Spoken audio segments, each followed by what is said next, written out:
We bring greetings to you in the mighty name of our Lord and Savior Jesus Christ. మన ప్రభువును రక్షకుడైన యేసుక్రీస్తు బలమైన నామములో మీ అందరికీ కూడా శుభాభివందనాలు తెలియజేస్తున్నాను. Hope you have had a wonderful new year. అద్భుతమైన నూతన సంవత్సర కార్యక్రమాలు మీరు కలిగి ఉండి ఉన్నారని నమ్ముతున్నాను. We are in the new year still. మనం ఇంకా నూతన సంవత్సరంలోనే ఉన్నాం.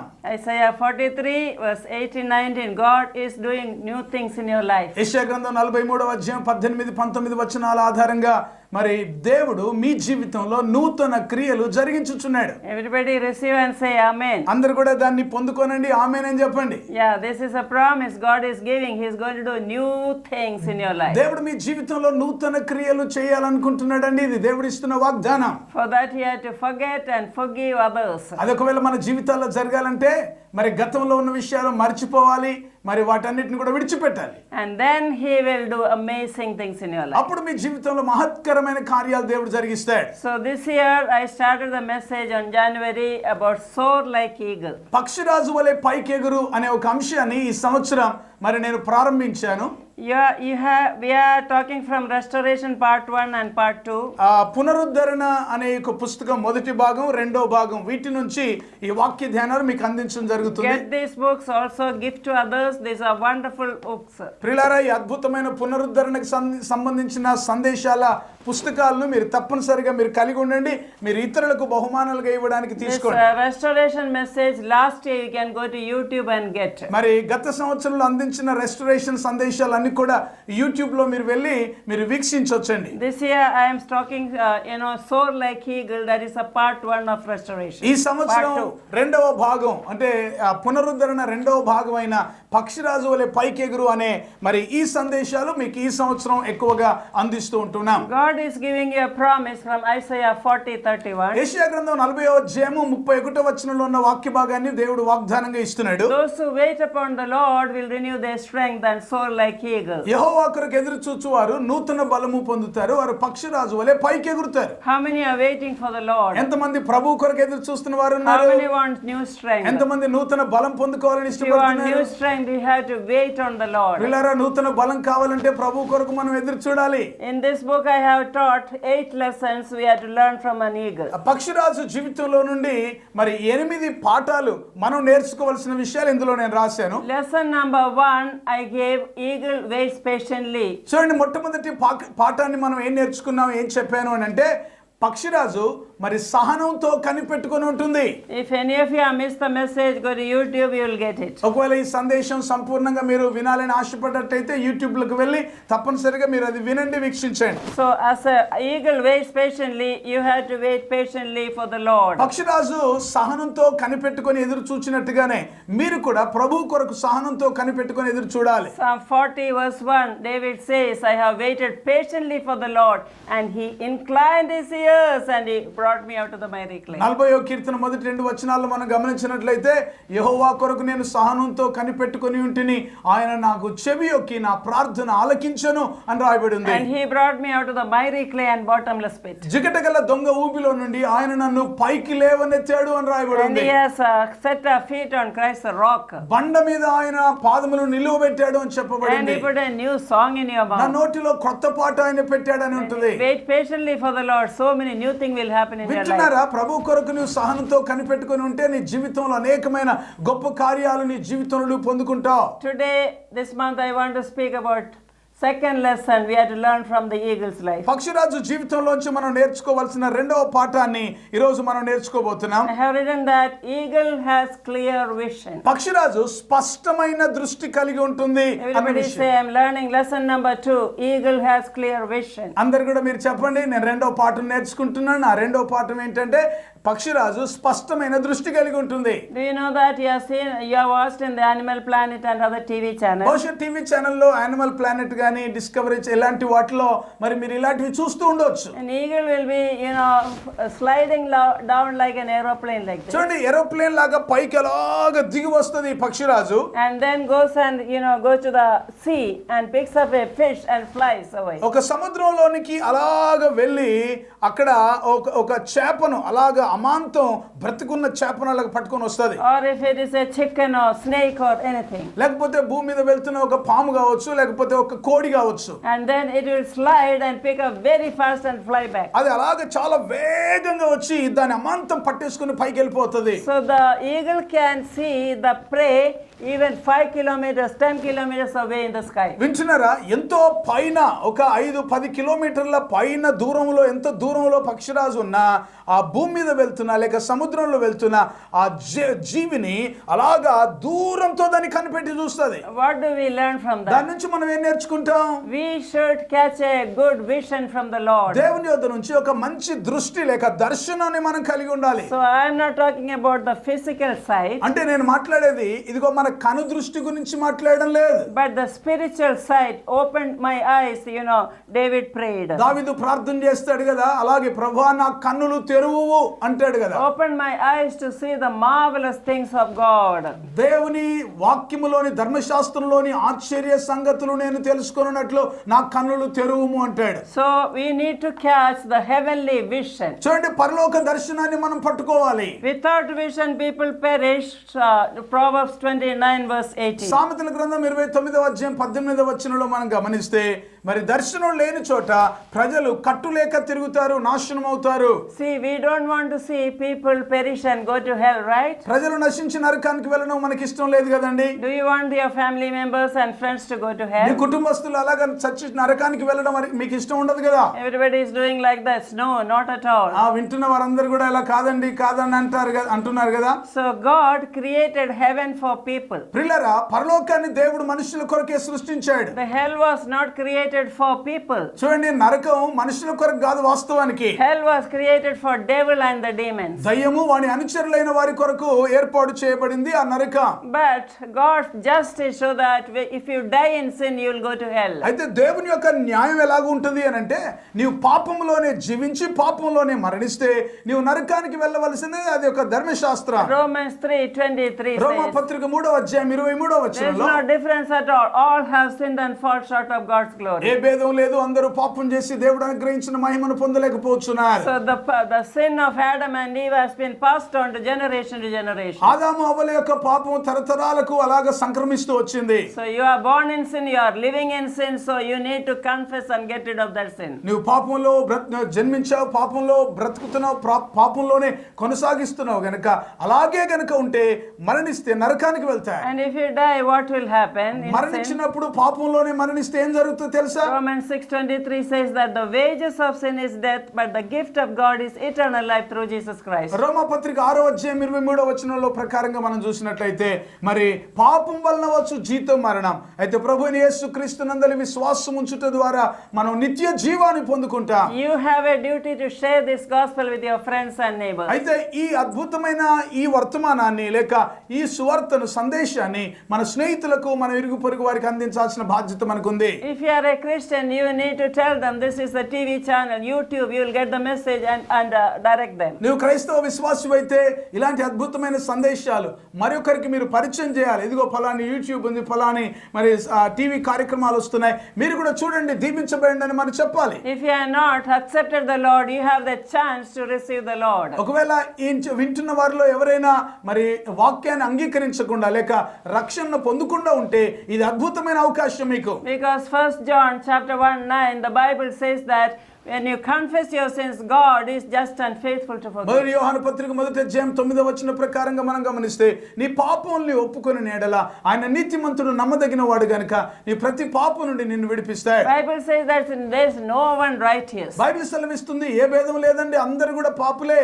మీరు కూడా చూస్తారు కదా, anybody righteous we don't find, everybody is in sin. లోకంలో మనం ఎక్కడ చూసినా కూడా నీతిమంతులన్నీ వారు కనబడట్లేదండి, మీకు కూడా తెలిసి విషయం. Very few good people will see around. చాలా కొంతమంది మాత్రమే మంచి వాళ్ళు కనబడే వాళ్ళు ఉంటారు. But they need to get their sins, get rid of the sin through the blood of Jesus. అయితే విషయం గమనించండి, ఎవరైనా సరే యేసు రక్తం ద్వారా వారి పాపముల నుండి విముక్తి పొందుకోవాల్సిందే. So that's what 1 John chapter 1:7 says. అందుకే మొదటి యోహాను పత్రిక 1వ అధ్యాయం 7వ వచనంలో The సెలవిస్తుంది, blood of Jesus has power to cleanse you thoroughly from all your uncleanness. యేసు రక్తం ప్రతి పాపం నుండి మనల్ని పవిత్రులుగా చేస్తుంది. Today, if anybody is not accepted the Lord, you have to receive it. Lord, forgive my sin and wash me through your blood. Come into my heart. That's enough. ఒకవేళ ఎవరైనా సరే ఇప్పుడు నా వాక్యాన్ని వింటున్న సందేశం వింటున్న ఎవరైనా సరే ప్రభు దగ్గరికి వచ్చి ప్రభువా నా పాపములు క్షమించండి, నా పాపములు మీ రక్తంతో కడిగి శుద్ధీకరించండి అని కనుక మీరు చెప్తే చాలు. And this is what God is speaking to you. దేవుడు ఇదే మీతో మాట్లాడుతున్నాడు. God saved me and my husband K.V. Paul in the year 1992. 1992 సంవత్సరంలో నన్ను నా భర్త కేవి పాల్ గారిని ప్రభు మరి రక్షణలోనికి నడిపించాడు. Before coming to the Lord, I didn't know anything from the word of God. రక్షించబడక ముందు పరిశుద్ధ గ్రంథంలోని లేఖనంలో నాకేమీ తెలియదు వాక్యం. After coming to the Lord, I had so much hunger for the God's word. ప్రభువు ఆ సన్నిధిలోనికి వచ్చిన తర్వాత అంటే రక్షించబడిన తర్వాత దేవుని వాక్యం అంటే ఎంతో ఆసక్తి ఉండేది. There are so many nominal Christians listening, so if you are not born again, you need to be born again through spirit and water. ఒకవేళ ఈ మాట వింటున్నప్పుడు ఒకవేళ నా మాటలు వింటున్న వాళ్ళు ఎవరైనా నామకార్థ స్థితిలో బ్రతుకుతున్న వాళ్ళైతే మీ పాపములు ప్రభు దగ్గర ఒప్పుకొని మరి నిజమైన మరి ఆత్మ రక్షణ తర్వాత మరి మీ జీవితంలో సంపూర్ణ రక్షణ అనుభవం పొందుకోవాలి. I told you heaven is made for people, hell is made for devil and demons. నేను ఇందాక చెప్పాను కదా, పరలోకం అనేది ప్రజల కొరకు దేవుడు ఏర్పాటు చేశాడు, నరకాన్ని మరి దేవుడు సాతాను వాని అనుచరులకు ఏర్పాటు చేశాడు. I am telling you the address to heaven. పరలోకానికి అడ్రస్ చెప్తున్నానండి మీకు. First of all, you said you had to confess your sin, get washed through the blood of Jesus. మొట్టమొదటిగా మీ పాపములను మీరు ఒప్పుకొని మరి యేసు రక్తం ద్వారా శుద్ధీకరణ అనేది పొందుకోవాలి. Secondly, Jesus says you have to be born again to go to that heaven. రెండవది ఆ పరలోకం వెళ్ళడానికి కొరకు మీరు తిరిగి జన్మానుభవం పొందుకోవాలి. John chapter 3 verse 3 and 5, Jesus repeatedly says, truly I say to you, unless you are born again of water and spirit, you will not enter the kingdom. యోహాను సువార్త 3వ అధ్యాయం 3వ వచనం గాని 5వ వచనం గాని యేసుక్రీస్తు ప్రభు స్పష్టంగా ఈ విషయాలు చెప్తున్నాడు. ఏమిటంటే ఒకడు నీటి మూలముగాను ఆత్మ మూలముగాను జన్మించిందనే తప్ప వాడు పరలోక రాజ్యం చేరలేడని. So those who have confessed the sin, first step, then you can ask your pastor to baptize you and go to a very nice church. మొట్టమొదటిగా మీ పాపములు మీరు ప్రభు దగ్గర ఒప్పుకొని మారు మనసు పొందిన తర్వాత ఒక మంచి సంఘానికి అంటే ఒక మీ సేవకుని దగ్గరికి వెళ్ళి నీటి బాప్తిసం ఇవ్వమని అడగండి. Then God will fill you with the Holy Spirit. తర్వాత పరిశుద్ధాత్మతో దేవుడు మిమ్మల్ని నింపుతాడండి. This is what happened in my life, my husband's life. నా జీవితంలో నా భర్త గారి జీవితంలో ఈ కార్యాలు జరిగినాయి. That changed our life completely and we are here today because of that. అది మా జీవితాన్ని సంపూర్ణంగా మార్చివేసిన కారణాన్ని బట్టి ఈ రోజు మీ ఎదుట నిలబడి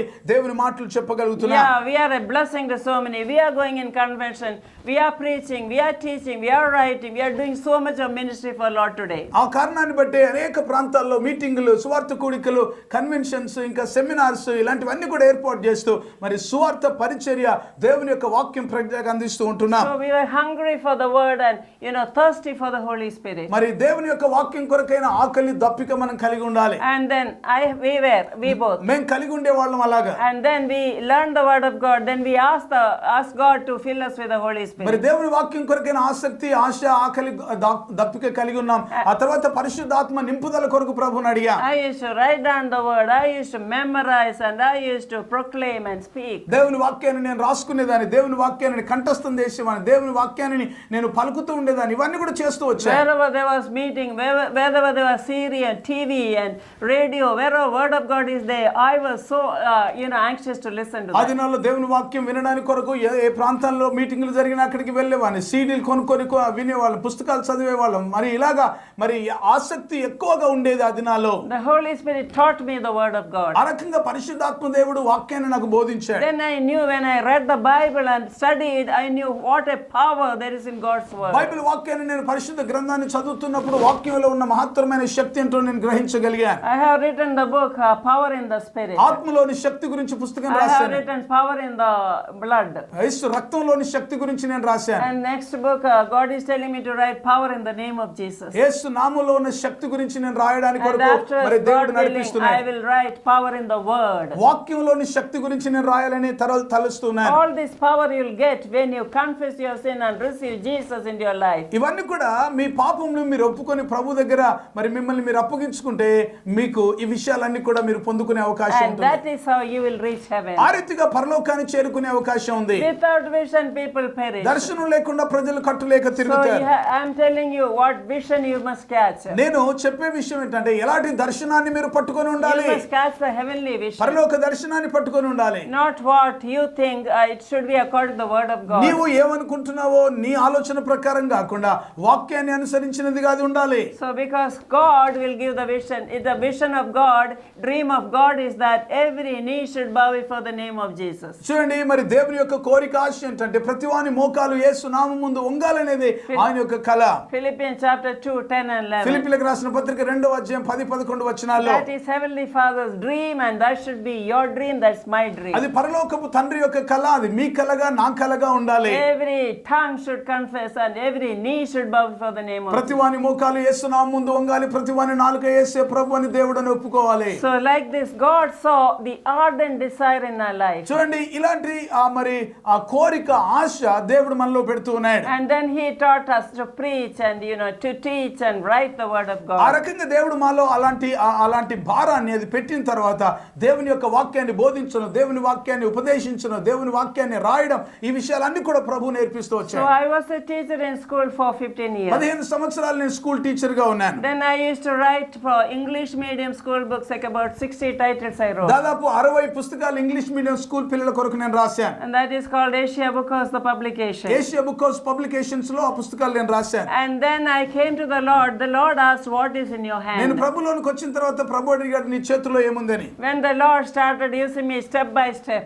ప్రభు నన్ను ఒక్కొక్క మెట్టు ఎక్కిస్తూ ఆయన వాడుకోవడం మొదలు he పెట్టాడు. said, you teach my word, you write my word. నీవు నా వాక్యాన్ని బోధించు, నీవు నా వాక్యాన్ని రాయమని చెప్పాడు. Somebody, God is asking, what is in your hand? ఇక్కడ వాక్యాన్ని వింటున్న వీక్షిస్తున్న వారిలో దేవుడు కొంతమందిని అడుగుతున్నాడు, నీ చేతిలో ఏముంది? This is how you are going to soar high step. ఈ రీతిగా పైకి నీవు ఎగరవలసిన వారు అయ్యున్నావు. I will continue the message next episode. మరి తర్వాత ఎపిసోడ్ లో నేను కొనసాగించబోతున్నాను. We are going to pray for you. మనం ప్రార్థన చేయబోతున్నాం. Everybody close your eyes. అందరూ కూడా కళ్ళు మూసుకొని Those ప్రార్థన who are చేద్దాం. not accepted the Lord, Lord Jesus, come into my Yesu heart. ప్రభుని ఇంకా రక్షకునిగా ప్రభువుగా అంగీకరించకపోతే ప్రభువుని అడగండి, ప్రభువా నా హృదయంలోనికి రమ్మని. Forgive my sins, నా Lord. పాపములు కడగండి ప్రభువా. Wash me by your me blood. రక్తం చేత నన్ను కడిగి Make శుద్ధీకరించండి. me a new నన్ను creation. నూతన సృష్టిగా మార్చండి. I don't want to miss heaven. ప్రభా, పరలోకం నేను కోల్పోవడం నాకు ఇష్టం లేదు. Thank you for coming down to earth and coming for us, Lord. మా కొరకు ప్రభా భూలోకానికి తిరిగి వచ్చినందుకు మీకు వందనాలు Thank చెల్లిస్తున్నాను. you for dying on the cross. మా కొరకు వచ్చి మా కొరకు కల్వరి శిలువలో మరణించినందుకు Thank you వందనాలు. for rising from the dead, Lord. మృతులలో నుండి నువ్వు తిరిగి లేచినందుకు వందనాలు Thank you చెల్లిస్తున్నాను. that you have kept a heaven for me, మా Lord. కొరకు నా కొరకు పరలోకాన్ని మీరు సిద్ధపరిచినందుకు వందనాలు. I pray for everybody who accepted the Lord, Lord. ప్రభువా, రక్షకునిగా ప్రభుగా ఎవరైతే నీ ప్రజలు అంగీకరించారో వారి కొరకు ప్రార్థిస్తున్నాను. Let them decide to baptize in the water. వారు నీటి బాప్తిసం పొందుటకు సహాయం Fill చేయండి. them with the Holy Spirit, Lord. పరిశుద్ధాత్మతో వారిని నింపండి ప్రభువా. Let them be born again, వారు Lord. తిరిగి జన్మించుదురు గాక. Those who hear the message, none should perish and go to hell. వాక్యాన్ని వింటున్న వారు, వీక్షిస్తున్న వారు ఎవరు కూడా నశించి నరకానికి వెళ్ళడం మీకు ఇష్టం లేదు Let their names be written in heaven, the book of life. వారు పరలోకంలో జీవ గ్రంథంలో వారి పేర్లు రాయబడును గాక. I speak every disease be gone in the name of Jesus. యేసు నామములో ప్రతి రోగ శరీరం బాగవును గాక. Every weakness be gone in the name of ప్రతి Jesus. బలహీనత యేసు నామములో తొలగిపోవును గాక. Let them wait on the Lord and receive strength like the eagle, Lord. పక్షిరాజు వలె వారు మీ కొరకు ఎదురు చూచి బలం పొందుకొందురు గాక. New strength and new power come in Jesus' నూతన name. శక్తి, నూతన బలం వారిలోనికి వచ్చును గాక. In Jesus' name we pray. యేసు నామములో ప్రార్థిస్తున్నాము తండ్రి. Amen. Amen, amen. God bless you all. దేవుడు మిమ్మల్ని దీవించును How గాక. you are blessed, you have to phone to us and tell. మీరు ఏ విధంగా దీవించబడ్డారో మీరు మాకు తెలియజేయండి, ఫోన్ చేసి చెప్పండి. Remember to take restoration books. ఆ పునరుద్ధరణ అనే పుస్తకాలు తప్పనిసరిగా మీరు తీసుకోండి. Call on the number and order now and give it to your friends also. మరి ఆ ఫోన్ నెంబర్ మీరు కాల్ చేసి మీ నెంబర్ ఇవ్వండి, మరి వారు మీకు పంపించుతారు. God bless you. Don't miss any episode this year, throughout this ఈ year. సంవత్సర కాలం అంతట్లో కూడా జరిగే ఏ ఎపిసోడ్ కూడా మీరు మిస్ అవ్వద్దు. ధారావాహికమైన అద్భుతమైన సందేశాలు వస్తున్నాయి. Amen. ఆమేన్.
తెరిసా పాల్ గారి కలము నుండి వెలువడిన శక్తివంతమైన ఆధ్యాత్మికమైన రచనలను మీకు పరిచయం చేయుటకు ఎంతో సంతోషించుచున్నాము. ఇప్పటికే అనేక భారతీయ భాషల్లో తర్జుమా చేయబడి లక్షలాది మంది జీవితాల్లో, కుటుంబాల్లో ఎంతో ఆశీర్వాదకరంగా ఉన్న పుస్తకం. ప్రతిదినం దేవుడు మీ జీవితంలో చేసే నూతన క్రియలతో నింపబడిన అద్భుతమైన ఆధ్యాత్మికమైన ధ్యానమాలిక, అనుదిన వాగ్దానాలు, ఎవ్రీడే ప్రామిసెస్. మీ ప్రార్థనా జీవితాన్ని పటిష్టపరిచి పరలోకమందున్న తండ్రితో సన్నిహిత సంబంధాన్ని పెంచడానికి కొరకు ప్రభు నేర్పిన ప్రార్థన, లోతైన ఆత్మీయ సత్యాలను తెలియజేసే అద్భుతమైన పుస్తకం పరలోకమందున్న మా తండ్రి, అవర్ ఫాదర్ ఇన్ హెవెన్. ప్రార్థన అంటే ఏమిటి, ఎలా చేయాలి, ప్రార్థనను గురించిన అనేక విషయాలు తెలియజేస్తూ ఎబ్బేజు ప్రార్థన వివరణతో కూడిన పుస్తకం ఎబ్బేజు ప్రార్థన, జాబేజ్ ప్రేయర్. ప్రతి క్రైస్తవ స్త్రీ ప్రభు కొరకు ఒక చరిత్ర సృష్టించే స్త్రీగా ఉండాలని సవాలు చేస్తూ అనేక మంది బైబిల్ స్త్రీలను గురించి వ్రాసి, ఒక సాధారణమైన స్త్రీగా ఉన్న తెరిసా పాల్ ప్రభు కొరకు ప్రకాశిస్తే చరిత్రను సృష్టించగలిగితే ప్రతి క్రైస్తవ స్త్రీ ఒక చరిత్ర సృష్టించగలదని సవాలుతో రాయబడిన పుస్తకం చరిత్ర సృష్టించిన స్త్రీలు, the women who made history. బైబిల్లోని ప్రాముఖ్యమైన భాగాలు కొన్ని క్రోడీకరించి క్రైస్తవేతరులైన స్నేహితులకు అర్థమయ్యేలా రూపొందించిన మినీ బైబిల్ లాంటిదే శాశ్వత సత్యం, ది అల్టిమేట్ ట్రూత్. అనేక మంది ప్రపంచంలో ప్రస్తుతం జరుగుతున్న పరిణామాలన్నీ యుగాంతానికి సూచనలు కనబడుతున్నాయి. పరిశుద్ధాత్మ ద్వారా బలమైన ప్రేరణతో దానియేలు గ్రంథం, ప్రకటన గ్రంథములోని ముఖ్యమైన భాగాలన్నిటినీ సమన్వయపరుస్తూ సార్వత్రిక సంఘాన్ని క్రీస్తు రెండవ రాకడ కొరకు సిద్ధపరిచే పుస్తకం. యేసు త్వరలో వచ్చుచున్నాడు, నీవు సిద్ధమా? Jesus is coming soon, are you ready? రక్షించబడిన ప్రతి ఒక్కరూ క్రీస్తులో నూతన సృష్టిగా మార్చబడాలని మన శరీర అవయవాల అద్భుత సృష్టిని గూర్చిన అధ్యయనం చేసి వాటన్నిటిని గురించి వివరిస్తూ దేవుడిచ్చిన అవయవాలను దేవుని కొరకు ఎలా వాడాలో ఉపదేశిస్తూ వ్రాసిన విశేషమైన పుస్తకాలు క్రీస్తునందు నూతన సృష్టి మొదటి భాగం, రెండవ భాగం, the new creation in Christ part 1, part 2. 2007వ సంవత్సరంలో దేవుని యొద్ద నుంచి పొందుకున్న వినూత్నమైన దర్శనం, జాతీయ స్త్రీల ఉద్యమం, నేషనల్ విమెన్స్ మూవ్మెంట్ దర్శనం గురించిన వివరణ తెలియజేస్తూ సార్వత్రిక సంఘ విస్తరణ కొరకు ఏ విధంగా ఈ పరిచర్యలు ఉపయోగపడతాయో తెలియజేసే పుస్తకం సంఘమా లెమ్ము, చర్చ్ అరైజ్. క్రైస్తవ సంఘములోని యవనస్తులు సంఘానికి, సమాజానికి ప్రయోజకులుగా మార్చుట కొరకు ప్రార్థించే సైన్యంగాను, స్తుతించే సైన్యంగాను, ప్రకటించే సైన్యంగాను సిద్ధపరచుటకు వ్రాయబడిన అద్భుతమైన పుస్తకం యువత లెమ్ము, యూత్ అరైజ్. భారతదేశం క్రీస్తు రక్తంచే కడగబడుటకు గురించిన దర్శనం పొందిన డాక్టర్ తెరిసా పాల్ గారు ప్రభు అయిన యేసు శరీరంలోని ప్రవహించే 5 రక్తపు నదులను గురించిన శక్తివంతమైన పుస్తకం యేసు రక్తములోని శక్తి, పవర్ ఇన్ ద బ్లడ్. అంత్య దినములలో సంఘానికి పరిశుద్ధాత్మలోని శక్తి యొక్క అత్యవసరతను బోధించే అద్భుతమైన ఆత్మోపదేశం, ఆత్మలోని శక్తి, పవర్ ఇన్ ద స్పిరిట్. ప్రపంచ చరిత్రలో కని విని ఎరగనటువంటి విపత్కర ఉపద్రవ సమయంలో, కరోనా కాలంలో, లాక్డౌన్లో జరిగిన విషయాలన్నిటినీ బైబిల్తో అనుసంధాన పరుస్తూ విపత్కర పరిస్థితులకు పరిష్కారం చూపించే వినూత్నమైన పుస్తకం కరోనా వర్సెస్ దేవుని వాక్యం, కరోనా వర్సెస్ గాడ్స్ వర్డ్. ఇంకా మీకో శుభవార్త అనే సువార్త పుస్తకం, గుడ్ న్యూస్ ఫర్ యూ. నా అమెరికా ప్రయాణం, మై ట్రిప్ టు అమెరికా. అన్ని సంఘాల్లో పాడుకోదగిన క్రైస్తవ భక్తి గీతాల పుస్తకం స్తోత్రార్పణ. ఈ పుస్తకాలన్నీ క్రైస్తవ పుస్తకశాలల్లో మీకు లభిస్తాయి. వీటి గురించిన వివరాలు తెలుసుకోవడానికి కొరకు సంప్రదించవలసిన మా ఫోన్ నెంబర్ 9948704080. ఈ పుస్తకాలన్నీ చదవండి, ఆధ్యాత్మికమైన మేలు పొందండి. God bless you. దేవుడు మిమ్మల్ని దీవించును గాక. ఆమేన్. మీరింతవరకు వినిన సందేశాల ద్వారా మీరు దీవించబడ్డారని మేము నమ్ముతున్నాము. వివరాల కొరకు సంప్రదించండి. యూట్యూబ్ ఛానల్లో Teresa Paul TERESAPAUL like and subscribe చేయండి. రెగ్యులర్గా మీకు అప్డేట్స్ కొరకు, షార్ట్ మెసేజెస్ రిసీవ్ చేయడానికి ఫేస్బుక్లో కూడా, అండ్ ఆల్సో యాప్ కూడా ఉందండి. సో మీరు ఇన్స్టాల్ చేయొచ్చు సేమ్ నేమ్లో, తెరిసా పాల్ నేమ్లో. ఇంకా వెబ్సైట్ అండ్ ట్విట్టర్లో కూడా ఫాలో చేయొచ్చు. అండ్ ప్రార్థన అవసరాల కొరకు 9989124381, ఇంకొక నంబర్ 9248539701, అనదర్ నంబర్ 9704677579. బుక్స్ గురించి మీరు ఈ నంబర్స్కి కాంటాక్ట్ చేయొచ్చు. 9948704080 మరియు 9848122207. వాట్సాప్ ద్వారా మీకు కాంటాక్ట్లో ఉండడానికి ఈ నంబర్ మీరు కాంటాక్ట్ చేయొచ్చు. 9404713880. మా ఆఫీస్ నంబర్ 8185954891 7842237008. Thank you. దేవుడు మిమ్మల్ని దీవించునుగాక.